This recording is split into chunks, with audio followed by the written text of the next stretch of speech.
Hi, and welcome to Marinata's side of the internet. Today I want to talk about appearance, how a person can be judged wrongly or correctly based on how they look, what they put on, the entire ensemble. So yeah, that's what we're talking about today, and also to wish you guys a Merry Christmas because tomorrow is Christmas. Stay tuned.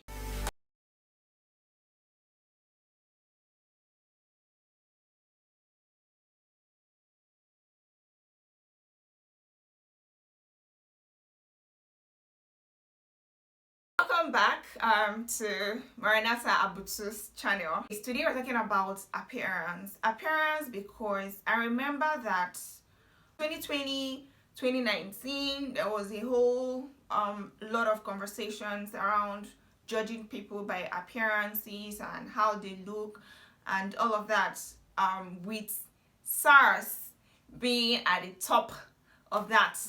And then I remember us saying repeatedly that you should not judge people by dreads, don't judge people for piercings, don't judge people for tattoos, don't judge people basically for how they look, because looks sometimes may be deceiving.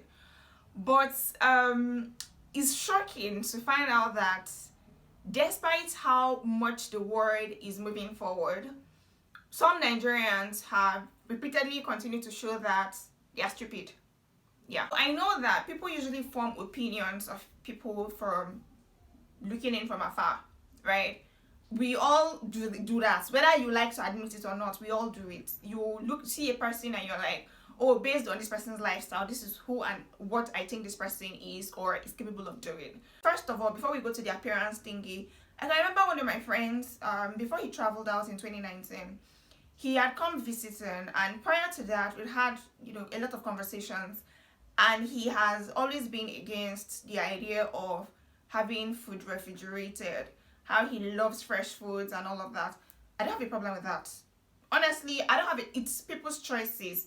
I keep saying it that my idea of feminism is to allow people their choices, provided that your own choice is not infringing on somebody else's choice, basically. So if you say that you love fresh foods, bros, are you able to make fresh foods for yourself? Or is it, or are you going to marry somebody who likes fresh foods as well? Right? So it's not a bother to say, oh, I like fresh foods, my husband likes fresh foods, I'm going to make fresh foods. But in a situation where you like fresh foods, you're getting married or getting involved with somebody who do not like or who does not like fresh foods, then there's a problem there, right? Now, during my service year, in 2019, I am a very rebellious person, right? So when people judge me sometimes because of how I look, I love it. Honestly, I love it. And I love it because it makes me know how stupid you are as a person. And especially with when we use religion as a gatekeeper. Yes, as a gatekeeper or as a measure to determine who is a Christian and who is not a Christian, based off of, oh, why do you have so and so, or why do you wear so and so. And it's always funny to me. So it's stupid when you come at me and you're like, oh, why do you look like you're dumb? And it gets me wondering, is there a certain look for being dumb? So if a person is stupid, just by looking at them, you can tell that, yo, this person is stupid. I don't know. If you guys know, maybe tell me. When I was going for service, I had just recently cut my hair. My hair was damaged from relaxer. It was like very long where it was damaged. Like every other week, I need to relax it, and it was like when I comb, it was thinning and cutting off. So I decided to cut off in 2018, and then when I went for service, I dyed my hair. So for you guys that you people know, I love colors. I love on my hair. I love colors, and I dyed my hair, and of course I had like a few of these piercings. Not this much now, but yeah, I did have piercings going into camp. And I can remember a lot of people having their own opinion of my kind of person or who I am, which again, I keep telling people I don't like to have to tell you who I am. Like, I don't have to come and start explaining why I am like this or why I'm not like this. See, it's always funny to me when people look at me and they're like, oh, you're a prostitute. Or for those that have been bold enough to tell me to my face that I'm a lesbian. It's bizarre. Like, how do you judge a person by calling a person a prostitute just because they have an affinity or they love something? I don't know. But yo, I remember when I had accommodation issues in 2019 and I had to stay in Copper's Lodge. It's not a lodge, it's a secretariat, but they converted a few of those rooms. I didn't want to have to go to Lagos and go back to Agbara for CDS and something else. I don't know. But I was there for like 3 weeks, I think. Yes, I didn't want to be burning money and then staying on that traffic between that mile 2, Oshodi and mile 2, that place. So I had to stay there. And this particular evening, I was conversing with my friend, Michael. And, we're talking and talking and talking, just catching up. And then this lady comes and says, oh, I'm so sorry. You are Catholic? And I said, yes. And I can't remember if that conversation was on religion or I can't remember anymore, but it was like an in-depth conversation. It was that conversation, we had it for like an hour or plus. The person I was conversing with is a foreign student, so we just bonded and then we were eating dinner and we're just talking and whatnot. And she goes, I'm so sorry, I have to apologize. And I'm like, okay, what's up? And she's like, when you first came in here, the first time you came for CDS, I had told a couple of persons that why are they allowing a prostitute amongst us? I laughed. Let me not lie. I laughed and it was a very deep laughter because again, it doesn't surprise me. I know that people usually just look at me and assume that I have nothing upstairs or that I am wayward in quotes or that I have nothing to contribute. And I like the fact that you have to realize by yourself that you were the stupid one. Yeah. So I like that. But I don't mind people over time having an opinion and saying all sorts of things. I don't mind that. Where I draw the line is where you bring it to the house of God.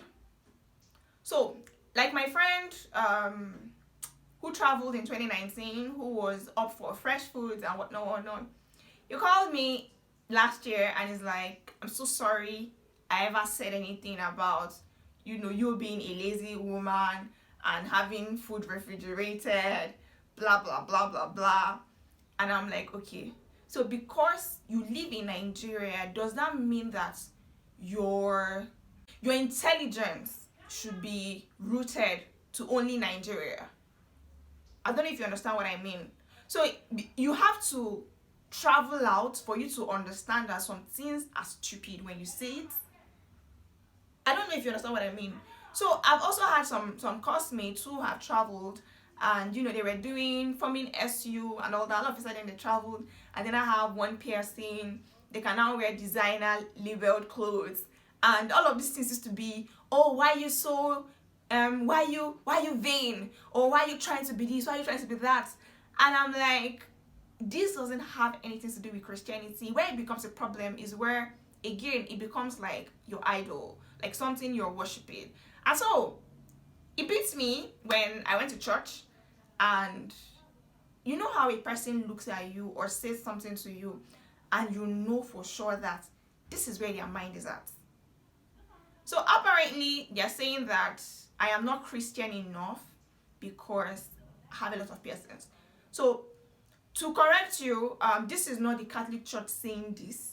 This is an association in the Catholic Church saying I am not able to join them or perform my duties because I have piercings. And I don't know how I feel about that, about them telling me that, oh, I need to take off my nose piercings, I need to reduce my piercings on my ears, or I need to take out my anklets because I have to perform this function. And I kept asking them again and again, is there a part in the Bible that says that jewelry is a sin? I'm not trying to shade any church or trying to shade anybody for this conversation, but I'm like, time and time again, it is often those people, or those of us, or my kind, I should say, who people judge that are not even doing what you think you're doing. So why do we every time use culture or tradition that it is not a Nigerian thing?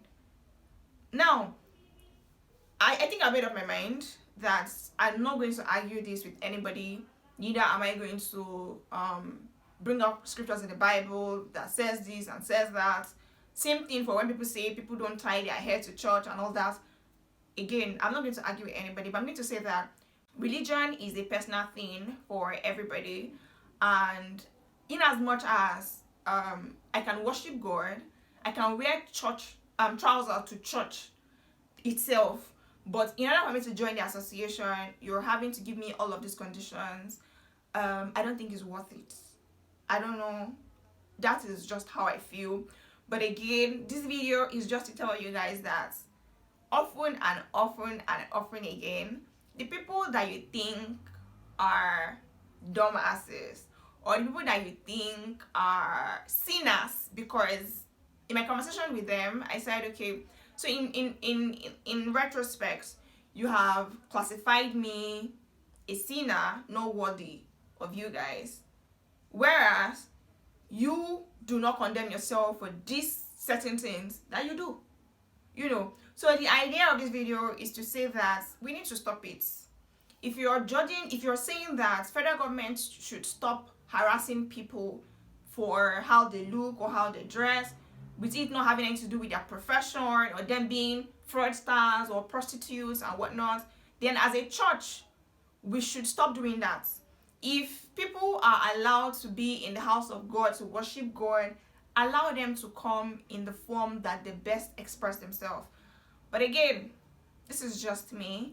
Again, not judging anybody, because this is the core of my own feminism. You want to do whatever you want to do, good and fine. I'm not judging you for it. Don't judge me for me. My character, I don't have bad character. My character is not bad. So yeah, this is what I wanted to say. And yes, tomorrow is Christmas. So Merry Christmas to you guys and a Happy New Year. I wish you and your family a very happy Christmas celebration. Cheers.